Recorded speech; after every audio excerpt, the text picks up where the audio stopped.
Thank you very much for the kind invitation to talk, and great to see everybody's lovely, smiling, alert faces this morning. I apologize if I'm not as alert. I've only had about 3 hours of sleep every night this week because my third daughter was born on Monday. So, thank you. So that's just a preference by saying if I sound like I don't know what I'm talking about all of a sudden, it might be due to lack of sleep or lack of ability to remember what I'm actually saying. All right, so moving on, let's talk about CAR T cell therapy. I was asked to kind of talk about some innovations in CAR T. Honestly, this is a very broad topic, and so I had a hard time trying to limit it to an only 30-minute talk. I tried to limit it to just a few diseases, a few ideas, but happy to chat maybe in the Q&A a bit about if you have any other questions. All right, so this is my disclosure slide. So, you know, when we think about a CAR T, I kind of think about, you know, what innovations that have happened in, you know, in the rest of industry and et cetera, right? And honestly, we're still dealing with a Model T version of CAR T right now. There's, you know, if you notice it, it's fairly bare bones, very simple sort of system compared to, you know, if you look on the right there, the F-Series truck, that's the, according to statistics in Canada, it's the most widely selling vehicle in Canada is an F-Series truck. I actually happen to have one now that I'm in Alberta.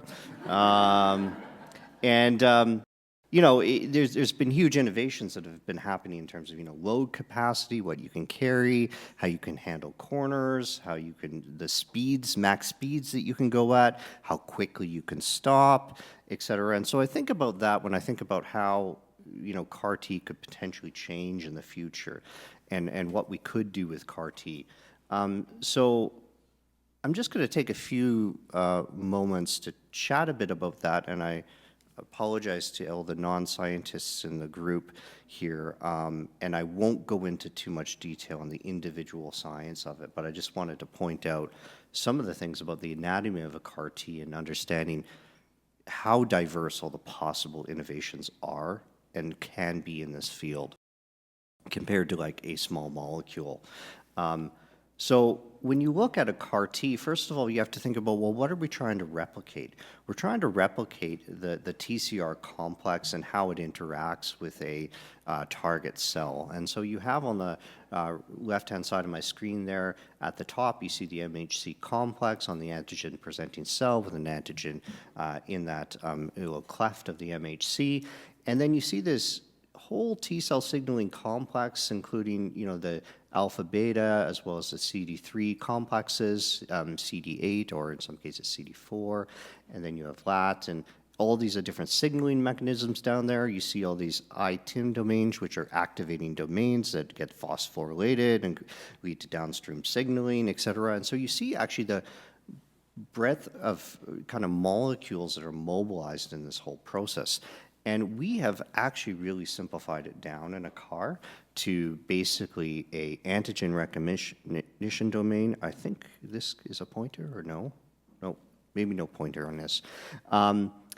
Which is usually based upon an antibody like an SCFV or a nanobody, which would be derived from like an alpaca or something like that, which is a shorter version of an antibody basically.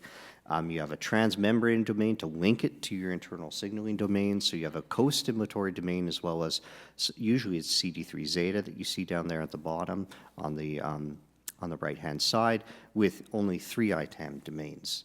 And you could actually make, you know, multiple different modifications to the actual backbone CAR structure that can actually change and alter how a CAR works.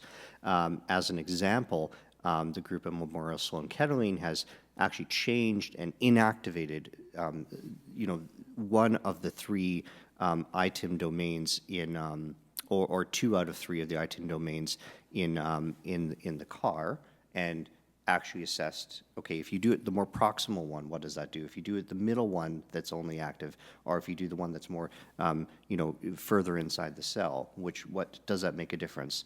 And which of those three item domains you choose to keep active still can actually affect how well the CAR T cell works and functions. And they're running a clinical trial where they have only one active item domain, which is the one that's closest to the cell membrane, and that seems to have reduced toxicity and increased persistence.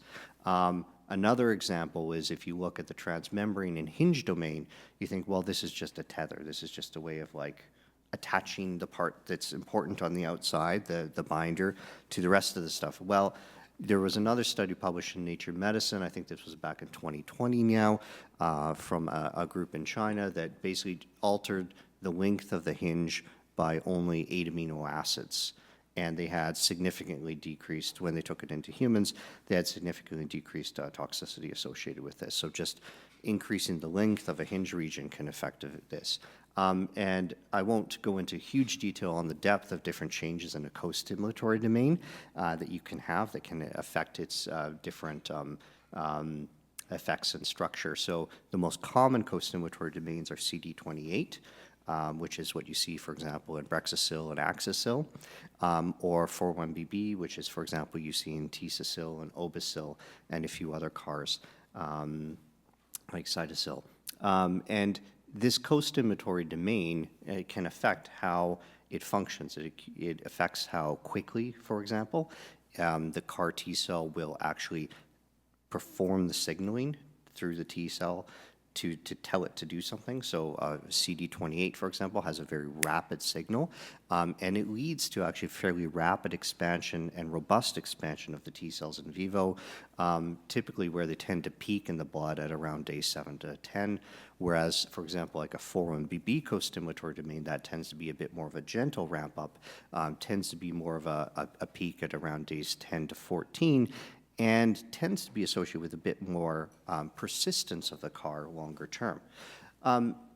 So I realize I'm already only on really one major slide so far, and I wanted to just kind of highlight how much of all the different changes that you can make to an actual CAR underlying structure that are still very hotly debated in terms of what you need, and potentially the disease you're trying to target and how you're trying to target it may make a large difference in terms of what you actually need.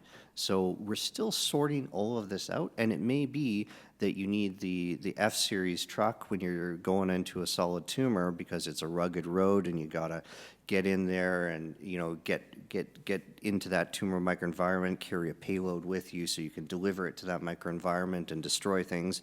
But you may just need a nice little e-CAR if you're going into certain liquid tumors, for example, that is just very gentle, doesn't cause too much toxicity, is kind of quick in, quick out. So there's lots of different changes in terms of what we can do. This is another example of all the differences. So it's not just the actual molecule itself, but it's actually how the molecules arrange themselves in a synapse is different. So if you look at the TCR complex, it has this very nice concentric sort of synapse it has where it localizes and gathers together all the key molecules into this central domain, and then you have a ring around it of adhesion molecules to bring that synapse closer together, and then you have kind of an excludatory domain, which includes CD45, which helps exclude things that shouldn't be in that domain, so you get a nice good binding and controlled, organized synapse, whereas what we see in CAR T cell is that we have very disorganized synapse formations. And so people are actually working on developing better versions of CARs so you can actually get better synapse formations, et cetera, on an immunologic level. So there's a lot to be done in terms of actually design, structure, function, genetic engineering of CARs, which I won't get into a whole lot today, but I just thought, I like talking about this stuff, so I just wanted to talk about it.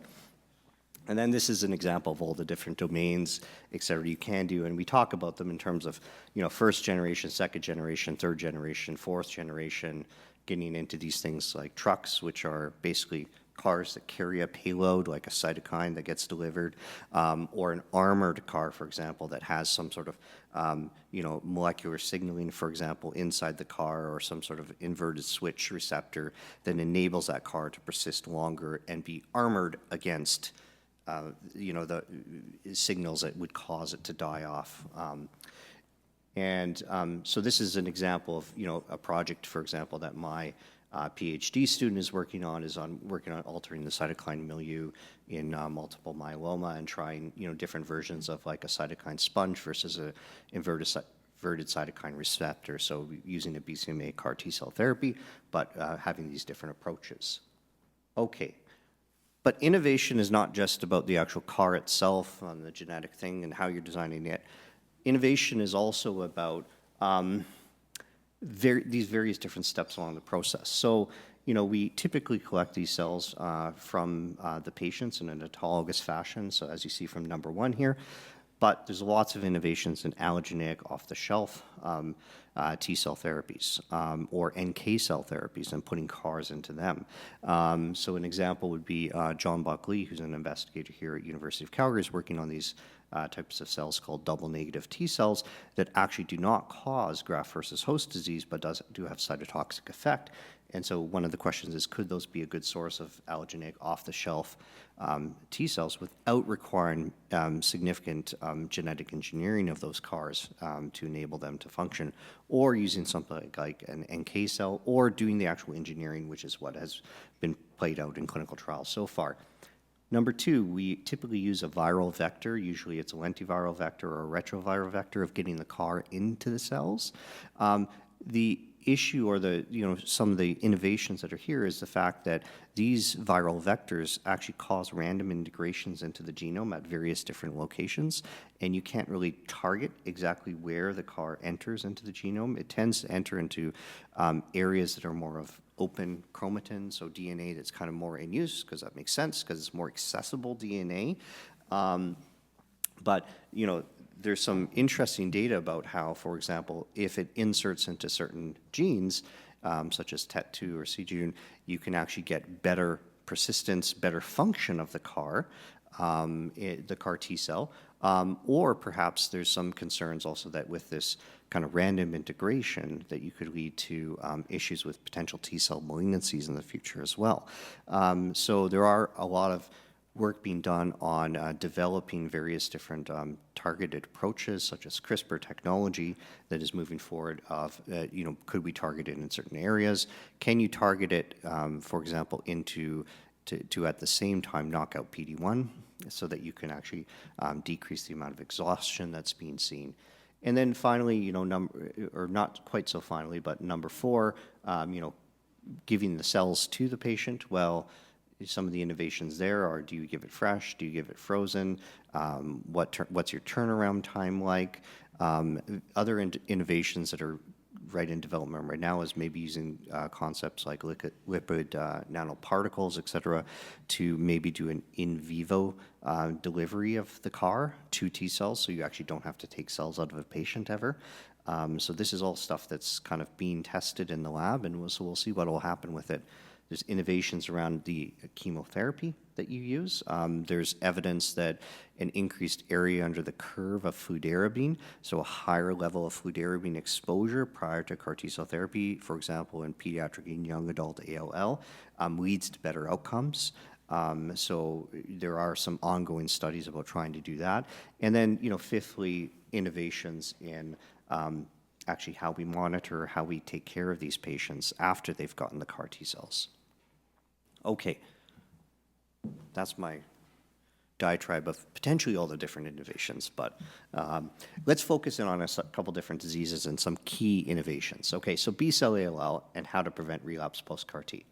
So this is really the first kid on the block, is Tisacil or tisagen lecalucil in children and young adults with B-cell ALL. This was the Ileana trial. So basically it was a phase 2 study that led to the FDA and Health Canada approval of this drug in patients up to the age of 25.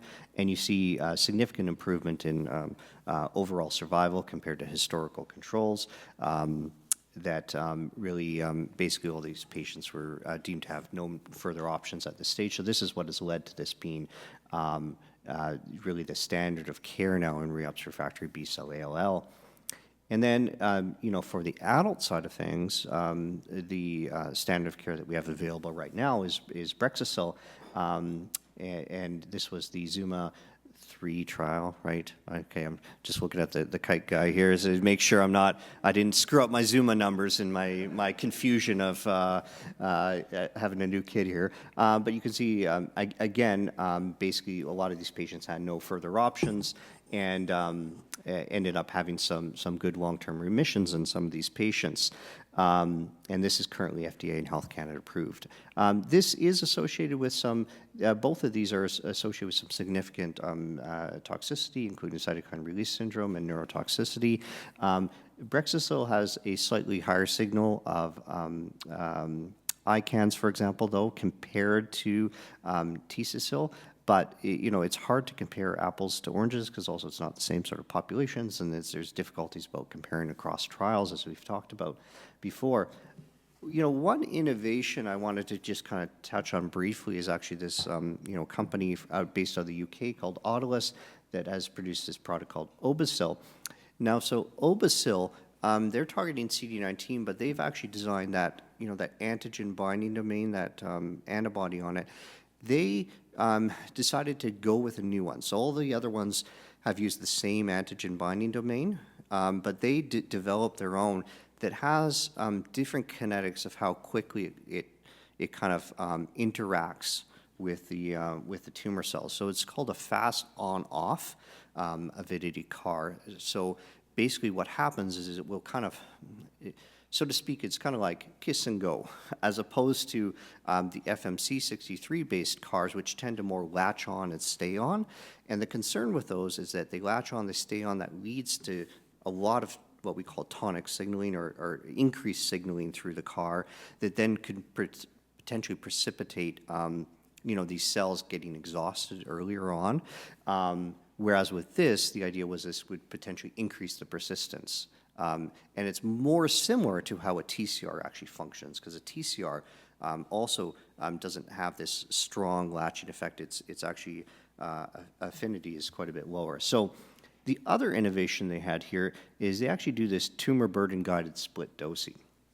So one of the issues we encounter with CAR T cells is that we give the cells, and then if they experience significant toxicity, we say, I shouldn't say this in a large audience, but we say, oh, oops, that we've given the cells are in, and we can't do anything about it now, right? And so the toxicity we're dealing with is the toxicity. Whereas in this strategy, what they do is they stratify based upon a bone marrow blast burden. So less than 20%, they would get 100 million cells. Greater than 20% blast burden, they would get only 10 million cells initially on day one. Then you wait 10 days because, again, most of that initial toxicity occurs within the first 10 days. And then if they have no significant CRS or ICANS, then they can get a further higher dose. So they all end up with the same dose eventually, so long as they don't have experienced significant CRS or ICANS.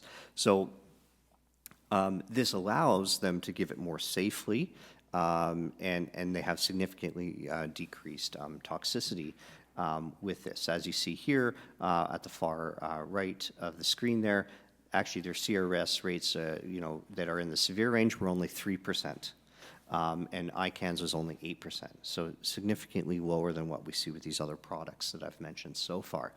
The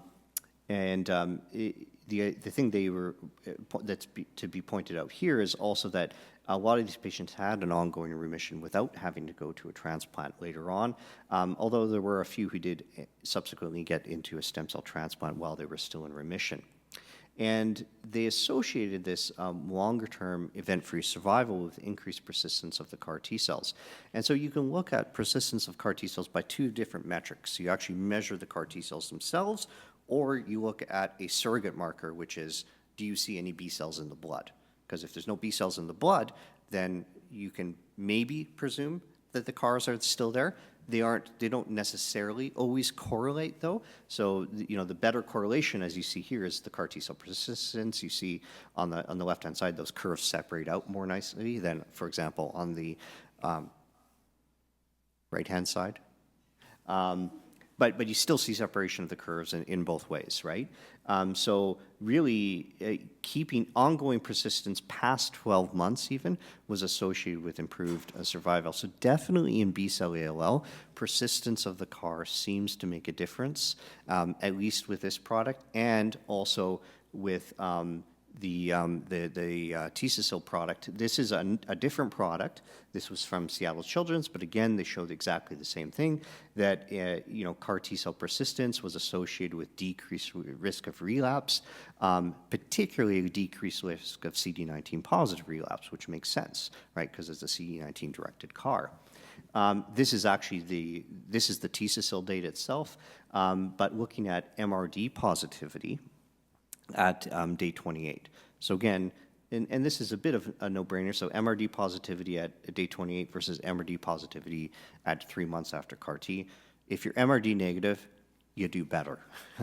If you have no evidence by NGS of the leukemia, and we know that MRD, especially in ALL, is a very strong prognostic marker, and it plays out in CAR T as well as a strong prognostic marker. And you see the same thing more recently published here with the Brexucil data, where you see, again, MRD negativity at day 28 is associated with significantly improved overall survival and progression-free survival compared to if they're still MRD positive. And again, that was also by NGS. This was an interesting study that was just recently published, looking at real-world data with Brexucil and seeing what factors are associated with increased progression-free survival. And you'll notice that a lot of this crosses the hazard ratio. Some of this is probably due to the fact that the numbers are still low, and probably we need higher numbers of patients treated to be able to maybe get those confidence intervals a bit better. But one of the clear signals so far is you see that transplantation post-CAR T-cell therapy is associated with improved outcomes. Of interest is a previous transplant is actually associated with improved outcomes. I have a hypothesis regarding this, and because I have seen this also in my data with our CAR T-cell therapy patients we've treated with our product. My hypothesis is that these T-cells are better, because these T-cells you're gathering from these patients are actually the donor-derived T-cells, and so you're taking them out of the body where the relapse has happened, and then you're functioning them, and then you're putting them back in, as opposed to the patient's own original T-cells. But again, this is a hypothesis, because some of the hypothesis there is that these are cells that have never seen, they didn't previously see malignancy before this relapse, right? They also often are younger, because often people who get the transplants, they get them from somebody who's a bit younger, and these T cells are better fitness and quality. But this is just my hypothesis, my thoughts. We need to prove this.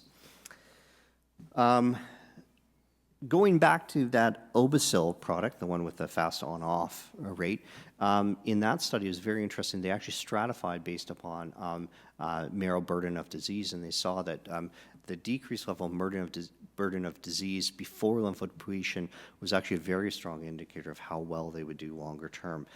So really trying to get these patients while they still have a low blast burden is an optimal point in which to use CAR T-cell therapy. And if we go back to here, we see a bit of a trend with the bone marrow blasts here, but again, it's still crossing zero here. But you see that the higher the blast, it tends to be over a higher hazard ratio.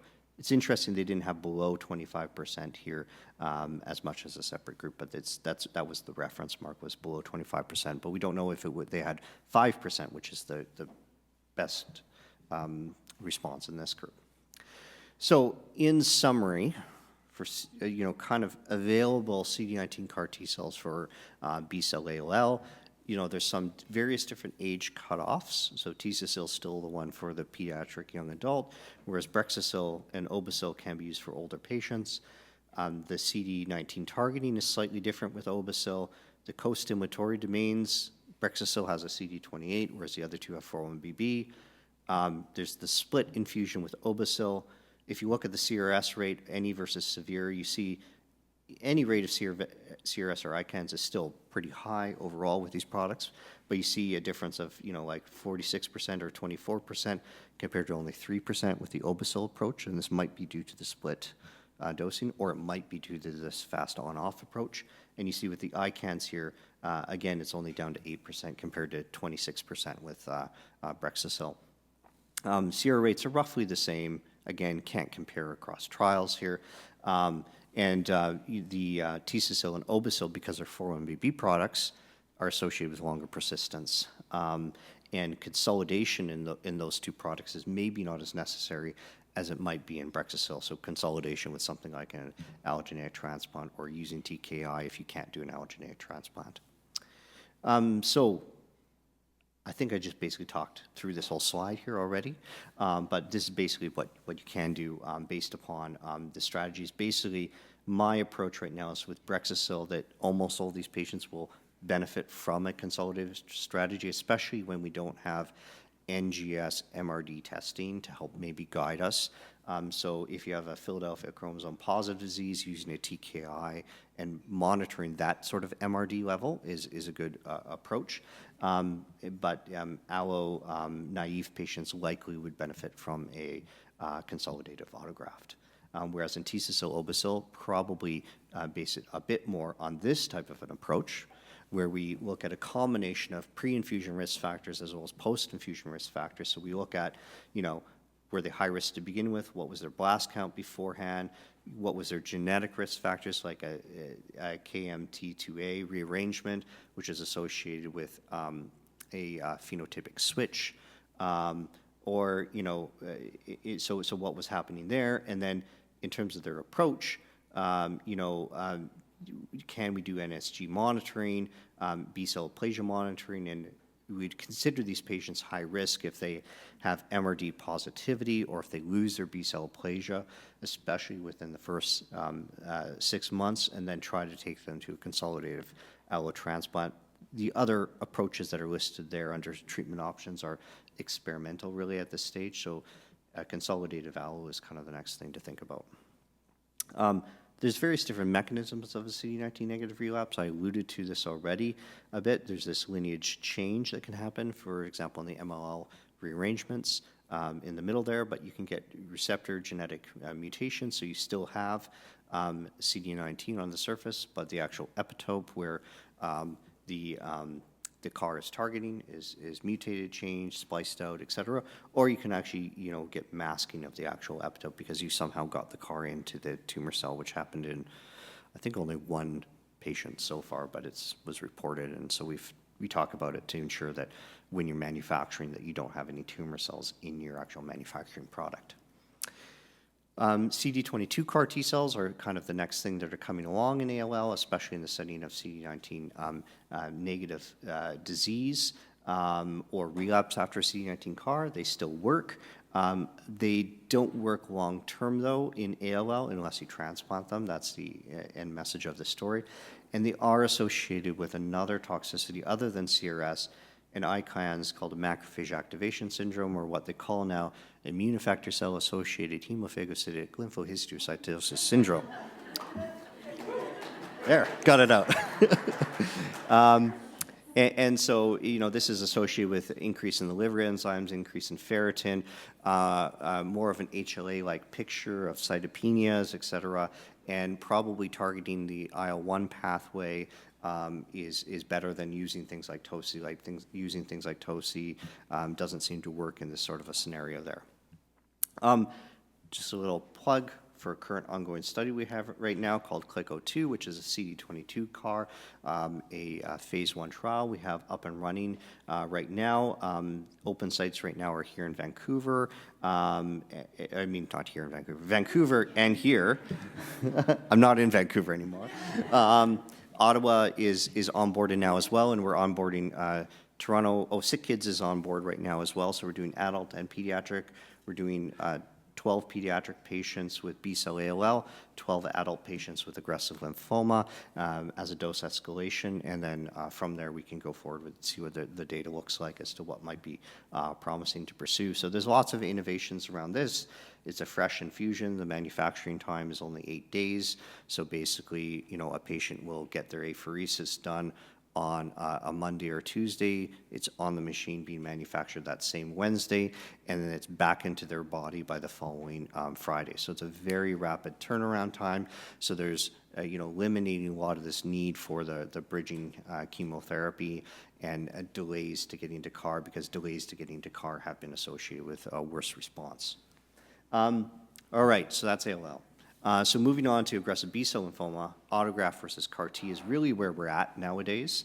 And the part of innovation I wanted to chat about there was, can we do outpatient CAR T? Because I think that's where we need to go next. So, auto transplant was very well established before we ended up with CAR T in second line, based upon the CORAL trial as well as the LY12 trial. And so you see here, though, from the CORAL trial, if you look at the less than 12 months, so these patients who are essentially more primary refractory or early refractory, if you follow that yellow line, these are the patients in the rituximab era. Look at how that curve drops off with a transplant. And a lot of this has to do with the fact that only 48% of these patients will actually respond to salvage therapy. So they won't even get to the transplant in the first place. Versus greater than 12 months, you actually had 88% of these patients, and there seemed to be less of a difference between the pre-rituximab era, which is the blue, versus the post-rituximab era, which was the yellow. So this is what led to a lot of these companies looking at this 12-month time point. So in case you're wondering why was it restricted to this, the 12 months of early relapse, is because this was a group that wasn't very well served by transplant, period, where we'd often have the transplant discussions and then have to get on the phone with them afterwards and say, you're not actually responding, sorry, we can't do transplant, you're essentially palliative, which, or you have to go on to some other sort of approach. It was never a fun conversation to have as a transplanter. So I'm very happy now that we have a different thing to say to them now when we say that, how we can treat them. So basically this was a situation of where when all you have is transplant, everything looks like it should be transplanted. Really, the big game changer in this field has been Axicil in second line. So this ZUMA-7 study was a randomized phase 3 study for, again, relapsed refractory disease less than 12 months after transplant, after first line. So basically, they were randomized to receive Axicil versus the standard of care, which would be 2 to 3 cycles of chemo, followed by assessment of their response to that standard chemo, then the transplant. And the analysis was primary event driven. And basically, there was close to 360 patients enrolled. Most of these had primary refractory disease. And if you notice in that standard of care arm, actually only 36% of these patients actually got to a transplant, which actually is in keeping with what we've seen from the prior data, right? It's only around 40% or so of patients who would actually get to a transplant with this. And this really drove a lot of the outcomes as well. And you can see a significant improvement in event-free survival in the Axicil arm. And this has subsequently led to FDA and Health Canada approval.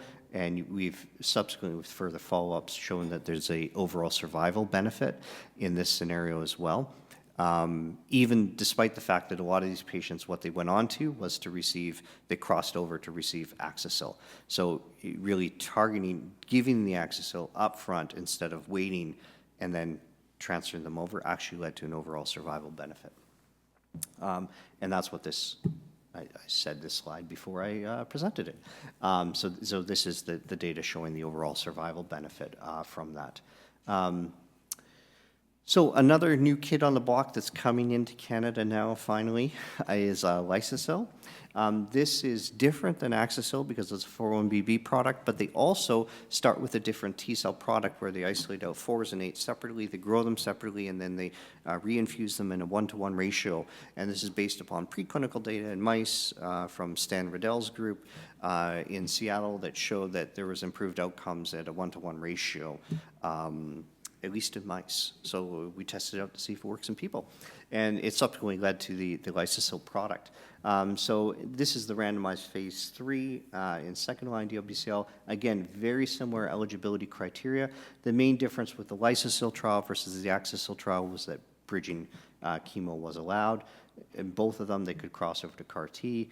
Again, we see here again, the major factor was that only 47% got to a transplant, again, which is very similar to what we see in the real world. So that's reassuring for us to see, and significant improvement in complete response rates in the Lysocil arm compared to the chemoimmunotherapy and autotransplant arm, and improvement in the event-free survival.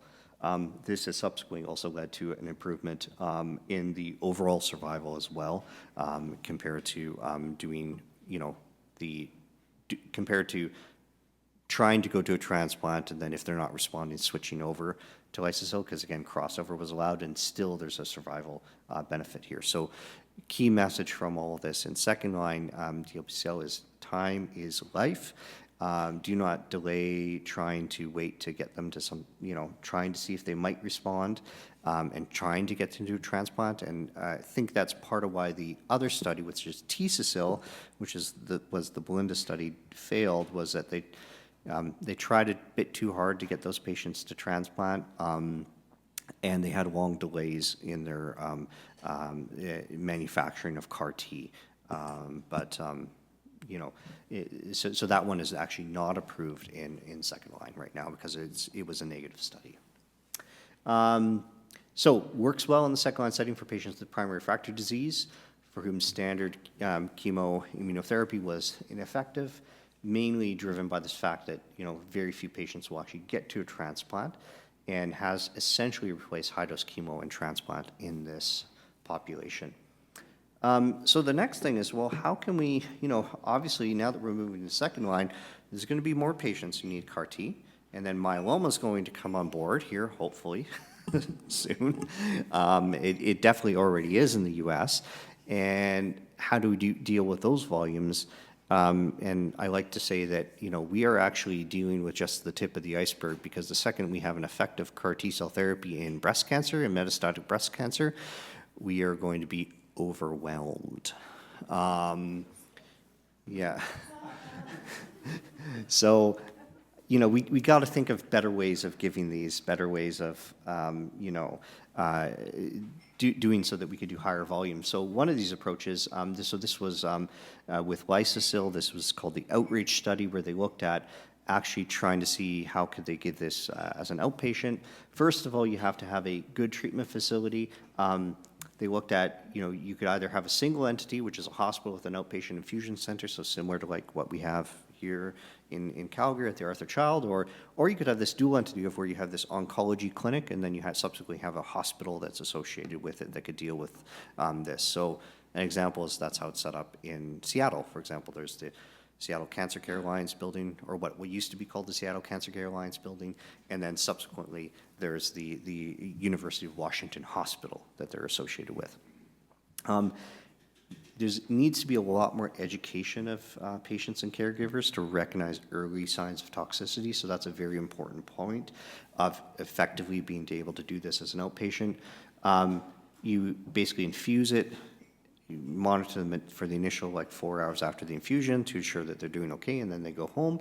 And then patients and caregivers will return for outpatient monitoring on a daily basis for 7 days.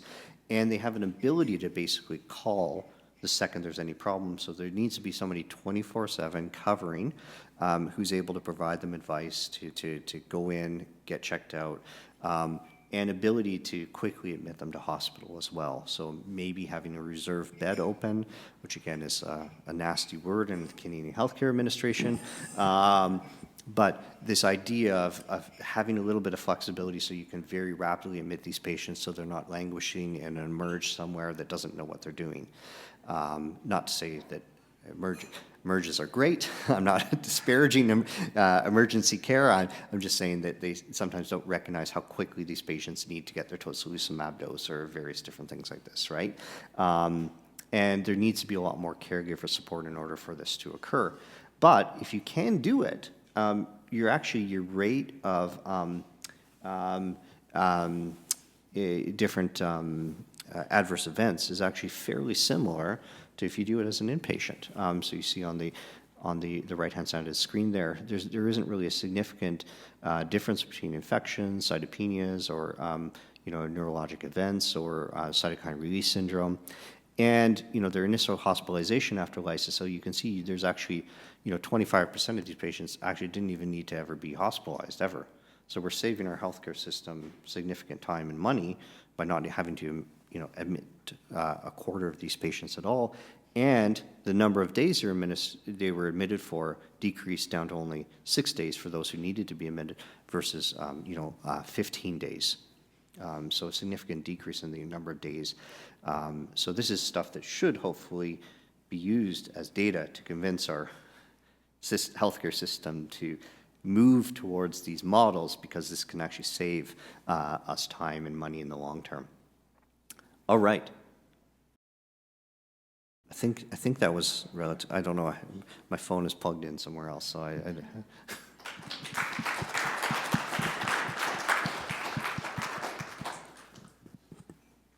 Okay, so I was asked to come and stand next to you if I was reading out the Q&As, but there's no Q&As on the iPad again. So I had a question. I thought it was interesting when you mentioned for ALL, the fact that some of the patients who'd had an allo transplant before their CAR T actually looked like they were doing better. And obviously, as you said, that's a selected population. They have to have been well enough to have had that before. It's separate. But have they tried to do pheresis and CAR T cell manufacturing from the donor? Because a lot of these patients are haplo transplants or sibling, rather than taking the patient now with relapse, go back to the original donor? Yeah, so there have been some small studies that have looked at doing that. You can't, currently the standard of care products aren't licensed that way. They're licensed as autologous products.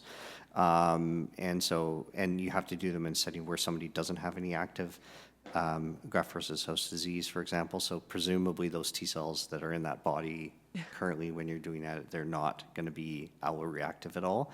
But there have been some smaller kind of phase 1 studies looking at that. And again, they seem to work fairly well if you get them from the donor. And the fact that the patients with the persistence beyond 12 months, obviously with the ALL, we're doing, it's kind of interesting because it's sort of like with diffuse large B-cell lymphoma where you don't need maintenance. It's almost like you're either cured or you're not with a really aggressive disease. At what point do you think, you want them gone so that you can get immune reconstitution, but you don't lose control of the disease? Like because a year seems like quite a long time where you would have hoped that if there was persistence at 6 months, that would be good, but persistence at 12 wasn't necessary for a really aggressive disease, but clearly you could see a difference between 6 and 12, so you needed at least out to the 12, but I just kind of wondering, do you need them forever? Yeah, so it's kind of like, how low can you go? Like where can you just decide to cut it off at? Yeah. I think we don't have very good data about that yet, in part because a lot of these patients who have had long-term cures are very hesitant to agree to stopping the CARs from working, even though they're persisting, because they're feeling well, they're doing great. They don't see a need to eliminate this living drug that's still in their body, because their fear of relapse is still super high, right? So that makes sense. But this is a very interesting question. In fact, actually, yesterday, I was actually on a call with some colleagues from Europe because we're trying to design a trial in pediatric and ALL with some. I know I'm not a pediatric treater, but I got into this field. So I was on this call trying to help design a trial.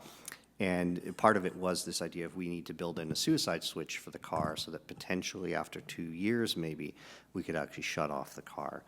Or is there a way in which we can turn off the car after 2 years if we moved it into an earlier phase of treatment, for example, because of this concern about immune reconstitution? Especially with the pediatrics. I mean, it's bad enough with, say, myeloma or CLL, where the patients are very immunocompromised before they ever get their CAR.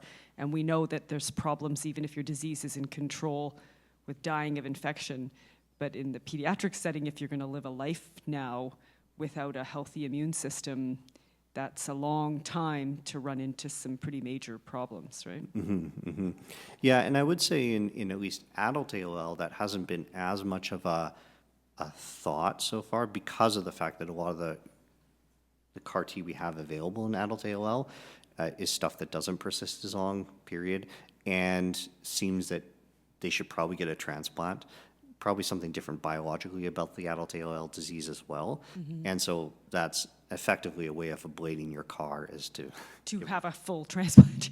yeah, to have a full transplant anyway, right? So if you're going to take them to a transplant anyway as your consolidated strategy, that's, yeah. Anybody have questions? Thank you, Kevin. You did a great job presenting. I don't think I will be able to present after 3 hours of sleep. Going back to your BLL and your CD19, do you see a correlation between the type of bridging therapy you use and the response, or even disease burden and response? Because in myeloma, they're both really relevant. Do you see a same trend in BLL? So do we see a trend in B-cell ALL between what bridging therapy they Response get? based on the bridging therapy The response, you have yeah. used, So or it disease burden? appears that response based upon bridging therapy is associated with a better response. So I didn't delve into it with that Obasil study, but if you can get them into a deeper response by the time of lymphodepletion, so between their screen versus their actual lymphodepletion, they actually do better. So actually, decreasing their blast burden prior to the CAR T actually does improve their overall responses. There is also some association, and again, it's a little bit of mixed data, but you want to try to avoid CD19 targeting in that bridging or immediately prior to administration of the CAR T. So blinatumomab is kind of not recommended as the most recent sort of therapy if you're planning on going to a CD19 CAR anyway, in part because it downregulates CD19. So even though the CD19 might still be there, it's more dim on the surface of the blast, et cetera. I was going to ask, with commercial CAR T kind of firmly planted in second line, where do you kind of see the academic point of care, all these innovative CAR T products, like, does it mean after CAR T failure, or do you think we'll one day see head-to-head trials challenging commercial CAR T? So I think the academic CAR T can be, in part is also beyond CD19 as well, right? Like we have to keep on driving this forward, right? And the commercial CAR T started in academic labs at NIH, Fred Hutch, Memorial Sloan, et cetera. So unless we kind of do some of this initial work, like who else is going to do it, right? Until we can't just let pharma do all the work. Not saying anything bad about pharma. I'm just saying that academia innovates, so we need to keep on innovating and coming up with new innovations. I think when if you're talking about maybe kind of the more like point of care manufacturing models or the more local manufacturing models, I think those are innovations still in healthcare delivery and healthcare delivery systems that maybe lead to significant economic benefit for Canada, for Alberta in particular, for example. So, the example I give is that, quite frankly, a lot of the CAR T-cell products that we make right now, commercially, they get packaged up cells and they get sent down to the U.S., right, where they get manufactured and sent back up to us. So those are U.S. jobs predominantly down there that it's feeding and the U.S. economy, et cetera. And, you think about just even now all the politics around, trade barriers, et cetera, and trying to improve our own economy. Well, maybe we need to attract more biomanufacturing here in Canada. And we've been talking about this since COVID as well. There's been, significant interest in the federal government in improving funding for biomanufacturing because they realized in COVID that they had no capabilities within Canada to manufacture their own vaccines, their own, biological products. So really, we need to do this for our country, for our own sustainability. So that's kind of the political statement I can make along those lines. I think we need to do it to kind of push the boundaries of what we can do.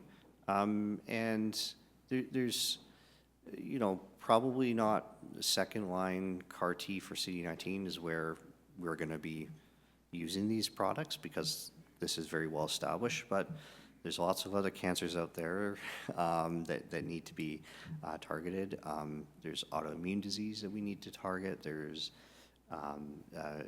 various different other indications, et cetera. So I think there's a way in which pharma and academia coexist, right? And what we innovate in academia also helps push pharma as well. So I think we can work together.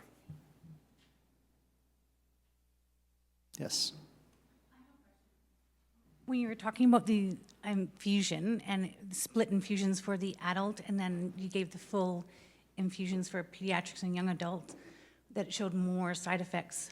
Why is it not considered split infusion for pediatrics and young adult? So if doing a split infusion is so much better, why don't we actually do that? So you talked to Stephen Grupp, who's the guy at UPenn who was the first person who gave T-Cecil to pediatric patients, and the way they designed the trial initially was split infusion.